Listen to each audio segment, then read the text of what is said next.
Okay, let's talk about something that, well, it brings up a lot of feelings for a lot of people. Math. For so many of us, it was that one class that felt completely impossible. A source of stress, confusion, and that nagging feeling that maybe, just maybe, our brains weren't built for it. Have you ever just stared at a page full of numbers and symbols and thought to yourself, I'm just bad at math? If that's you, I want you to know you are so not alone. It's an incredibly common feeling. But what if I told you the problem isn't you at all? What if it's the tools we've all been given? So here's the big idea we're going to unpack today. Sometimes math is hard, not because we can't do it, but because the way it's taught forces us to use confusing, clumsy tools. It's kind of like trying to drive a screw into a wall using a hammer. Yeah, you might get it in there eventually, but it's going to be a struggle, and it's going to be messy. To show you what I mean, let's start with something super basic, a circle. And let's try to describe it using that XY grid you definitely remember from school, the Cartesian coordinate system. It's got that horizontal x-axis and that vertical y-axis. It's awesome for describing things in straight lines, right? Go over by x, go up by y.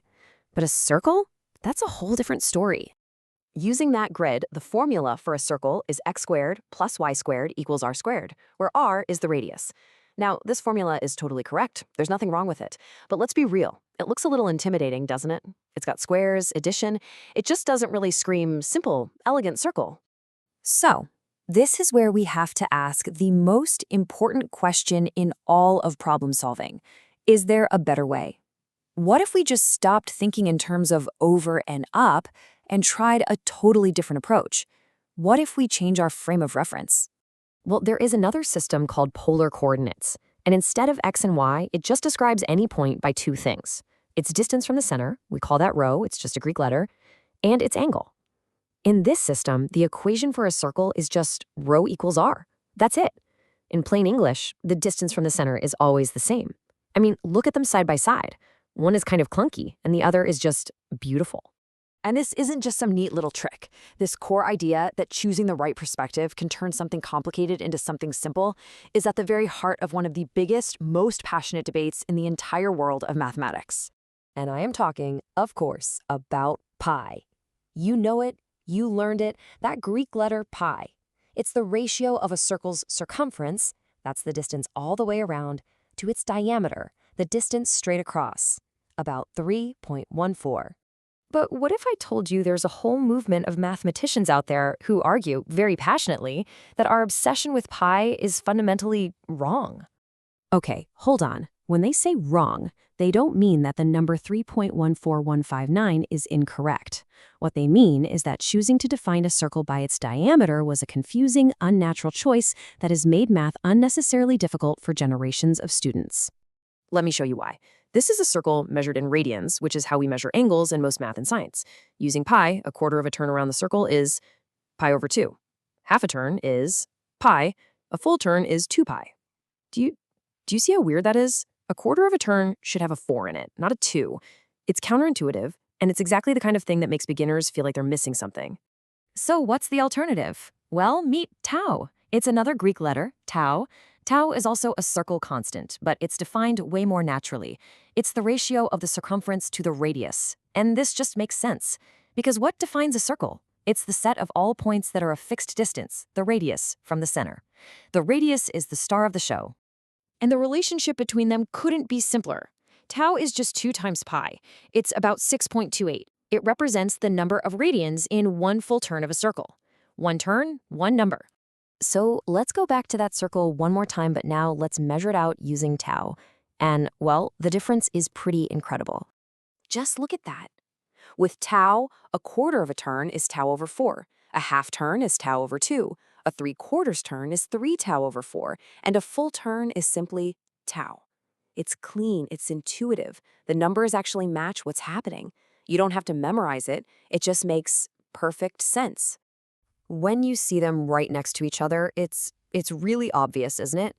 The source we looked at calls the whole pi system a pedagogical disaster. And pedagogical is just a fancy word for anything to do with teaching. So they're saying it's a disaster for teaching because it creates all this confusion for no good reason. But wait a minute, I can hear you thinking it.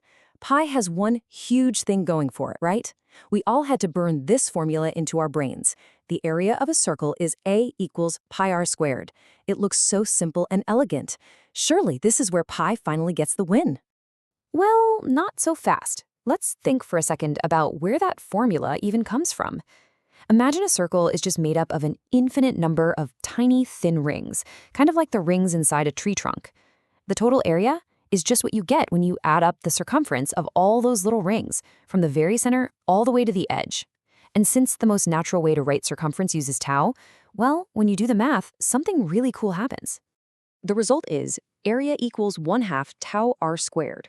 Now, you might look at that and think, wait, adding a 1/2 makes it more complicated. But actually, in physics and higher level math, this format, 1/2 times a constant times a variable squared, shows up everywhere. It's kinetic energy, it's the energy in a spring. Tau makes the area of a circle fit a universal pattern. It makes it more consistent. So here's the bottom line. When you lay it all out, the tau versions of these formulas are just cleaner and more intuitive. That random factor of 2 that keeps popping up with pi just vanishes. And that 1/2 that shows up in the tau area formula, it actually makes the formula more logical and consistent with the rest of science. And that brings us right back to where we started. If you have ever struggled with this stuff, it was probably not a statement about you or how smart you are. It might just mean the problem itself was poorly defined. You were handed a hammer and told to put in a screw. You were taught pi when maybe, just maybe, tau would have made everything click. Now look, let's be realistic. Pi isn't going anywhere. It's baked into centuries of textbooks and science because of simple inertia. It's just always been done that way. But now you know the secret. You know there's a different and often much simpler way to look at circles. And you have the key. Anytime you see a 2 pi in an equation, you can just swap it out in your head for a single tau and see if it makes more sense. It's a tiny change that can make a huge difference. And really, that's the big takeaway here. Bigger than any number, it's about a mindset.